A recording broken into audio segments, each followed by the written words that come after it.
Hello everyone and welcome to the Southern Mountain Kitchen. Today we're going to make deviled eggs.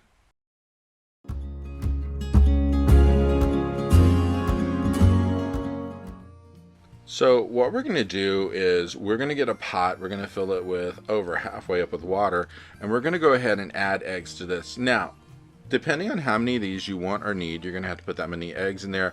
But basically remember, every egg is 2 deviled eggs. So I'm putting in like 8 of these. You could do anything like 6, 8, 10, 12, whatever you need to do to get as many as you want. Just remember, if you're doing 12 of these, you're going to get 24 deviled eggs. And if you're serving this to a whole family, that's probably quite a lot.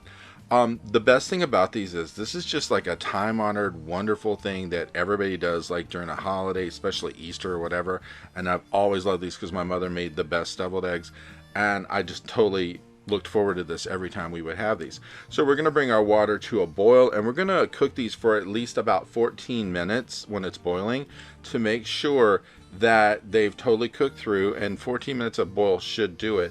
And then we're going to turn this off and then pour out the hot water and then add cold water to the pot to cool these down to where we can peel them. Once they're peeled, bring them to your counter, use a cutting board, and cut them across long ways. And that way we can actually take out the yolk from the inside. And once you take out your yolk, you're going to put this into a bowl because we're going to use this to mix up the inside that's going to be added to this later.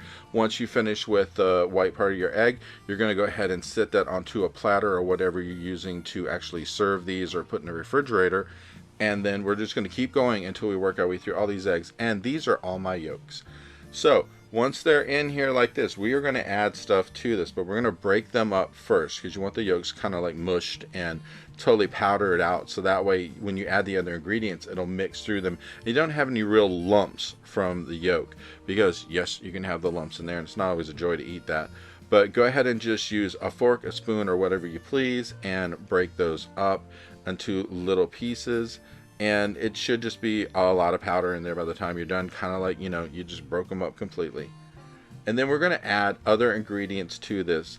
And the best thing about making these is there's not a lot of stuff that goes into it. So we're going to add to this 1/4 of a cup of mayonnaise. Then to this we're adding 1 teaspoon of vinegar.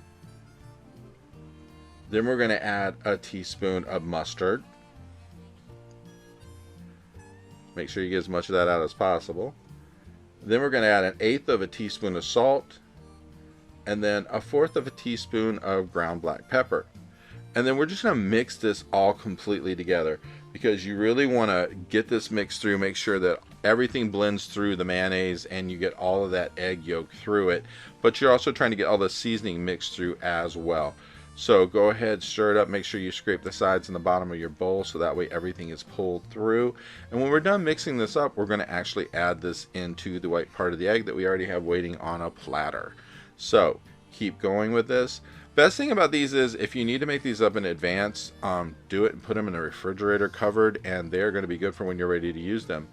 So you can see I have all of the half pieces of my egg white here, and I'm just going to go through with a spoon and load each of these with my mix.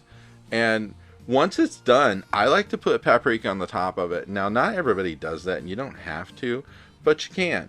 It's just your choice if you want to do it. And some people also, when they're mixing up the egg yolk, will add like pickle or whatever to that. It's an option that you can put in there, because I've known people that will use either sweet pickle relish or some dill relish or whatever to it. It's all kind of like your taste, and I've seen people today add so many different things to these that give them such a different edge that you didn't used to make. But anyway, like I said, I'm just going to top mine with some paprika and have these ready to roll. And they just have such a great taste, and it's such a welcome thing because it's something that's really familiar and you know you want to eat it, especially when you're having a big family get together. It's just a memory, and mine look like this when they were done. And like I said, these are just terrific to eat. I hope you liked this video, and if you did, please like and subscribe. And if you get a chance, check out the Southern Mountain Kitchen website, where you can get a free recipe, check out the cookbooks available from the Southern Mountain Kitchen, and if you'd like to, you could order a cookbook at a discounted price, cheaper than Amazon, with shipping that is also cheaper than Amazon. So if you get a chance, check it out, and I hope you have a great day.